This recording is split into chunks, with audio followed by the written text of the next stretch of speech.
ಏನೊಂದು ಸಾಮಾಜಿಕ ಜಾಲತಾಣದಲ್ಲಿ ಸೋಷಿಯಲ್ ಮೀಡಿಯಾದಲ್ಲಿ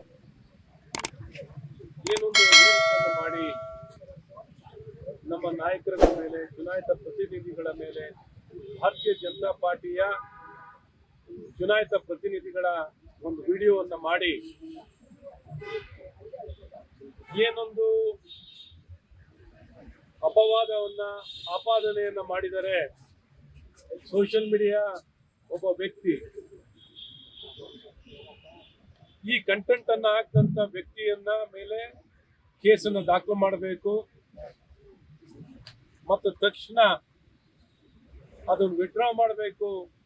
ಆ ಸೋಷಿಯಲ್ ಮೀಡಿಯಾದ ಕಂಟೆಂಟ್ ಅನ್ನ ವಿಡ್ರಾ ಮಾಡಬೇಕು ಅನ್ನುವಂತ ಒತ್ತಾಯವನ್ನ ಮತ್ತು ಕೇಸನ್ನು ದಾಖಲು ಮಾಡಬೇಕು ಅಂತ ನಮ್ಮ ಉಪ್ಪರಪೇಟೆಯ ಪೊಲೀಸ್ ಠಾಣೆಯಲ್ಲಿ ನಮ್ಮ ಭಾರತೀಯ ಜನತಾ ಪಾರ್ಟಿಯ ವಕೀಲ ಪ್ರಕೋಷ್ಠ ವತಿಯಿಂದ ಈ ಕೇಸನ್ನು ದಾಖಲು ಮಾಡುವಂಥದ್ದಾಗಿದೆ.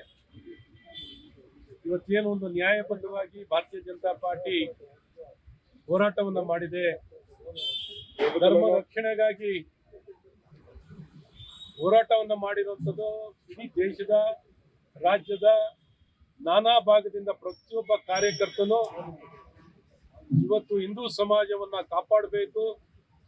ಹಿಂದೂ ಸಮಾಜಕ್ಕೆ ಯಾವಾಗಲೂ ಏನೇ ಆತಂಕ ಬಂದಾಗ ಅಥವಾ ಧರ್ಮಸ್ಥಳದ ಮಂಜುನಾಥನಿಗೆ ಯಾರೇ ಅಗೌರವವನ್ನ ತರುವಂತ ಪ್ರಯತ್ನವನ್ನ, ಅಪವಾದವನ್ನ ತರುವಂತ ಪ್ರಯತ್ನವನ್ನ ಯಾರೇ ಮಾಡಿದ್ರು ನಾವು ಸಹಿಸಿಕೊಳ್ಳಲ್ಲ. ಹಾಗಾಗಿ ಬಹಳ ಸ್ಪಷ್ಟ ಸಂದೇಶ ಈ ಷಡ್ಯಂತ್ರ ಮಾಡಿದಂತ ವ್ಯಕ್ತಿಗಳ ಮೇಲೆ ಮತ್ತು ಸರ್ಕಾರಕ್ಕೂ, ಕಾಂಗ್ರೆಸ್ ಸರ್ಕಾರಕ್ಕೂ ಬಹಳ ಸ್ಪಷ್ಟ ಸಂದೇಶವನ್ನ ಕೊಡ್ಲಿಕ್ಕೆ ನಾವು ಧರ್ಮಸ್ಥಳ ಕೆಲವು ಕಾರ್ಯಕ್ರಮವನ್ನು ಹಮ್ಮಿಕೊಳ್ಳುವಂಥದ್ದಾಗಿತ್ತು. ಹಾಗಾಗಿ ಆ ಸಂದರ್ಭದಲ್ಲಿ ಏನೊಂದು ಮೆರವಣಿಗೆನಲ್ಲಿ ಬರ್ತಿರುವಂತಹ ನಮ್ಮ ಕಾರ್ಯಕರ್ತರು, ಚುನಾಯಿತ ಪ್ರತಿನಿಧಿಗಳ ಒಂದು ವಿಡಿಯೋವನ್ನ ಇವತ್ತು ಸೆರೆ ಹಿಡಿದು ಹೆಣ್ಣಿಗೆ ನ್ಯಾಯವನ್ನ ಕೊಡಿಸಲಿಕ್ಕೆ ಇವತ್ತು ನಮ್ಮ ಭಾರತೀಯ ಜನತಾ ಪಾರ್ಟಿ ಬಹಳ ಸ್ಪಷ್ಟ ನಿಲುವನ್ನು ತಗೊಂಡಿದೆ. ಯಾವುದೇ ಕಾರಣದಲ್ಲೂ ಸೌಜನ್ಯ ವಿಚಾರದಲ್ಲಿ ನಾವು ಕಾಂಪ್ರಮೈಸ್ ಇಲ್ಲ. ಸೌಜನ್ಯ ತಾಯಿ ಬೇಡಿಕೆಯನ್ನು ಏನಿಟ್ಟಿದ್ದರೋ ಅದ್ರ ಪರವಾಗಿದ್ವಿ ಅಂತ ನಮ್ಮ ರಾಜ್ಯದ ಅಧ್ಯಕ್ಷರಾಗಿರುವಂತಹ ಸನ್ಮಾನ್ಯ BY ವಿಜೇಂದ್ರ ಅವರು ಅವ್ರ ಮನೆಗೂ ಭೇಟಿ ಕೊಟ್ಟು ಅವ್ರ ವಿಶ್ವಾಸವನ್ನು ಕೊಡುವಂಥದ್ದು ಮತ್ತು ವೇದಿಕೆಯ ತಮ್ಮ ಭಾಷಣದಲ್ಲೂ ಬಹಳ ಸ್ಪಷ್ಟವಾಗಿ ತಿಳಿಸಿದರು ಮತ್ತು ದೇವಸ್ಥಾನ ವಿಚಾರದಲ್ಲೂ ಬಹಳ ಸ್ಪಷ್ಟವಾಗಿ ತಿಳಿಸಿದ್ದಾರೆ. ಧರ್ಮದ ವಿಚಾರದಲ್ಲಿ ಇಂಥ ಯಾವುದೇ ಹುಡುಗಾಟವನ್ನು ಮಾಡಿದ್ರೆ ನಾವು ಸಹಿಸಿಕೊಳ್ಳಲ್ಲ ಅಂತ ಹೇಳಿದ್ದಾರೆ.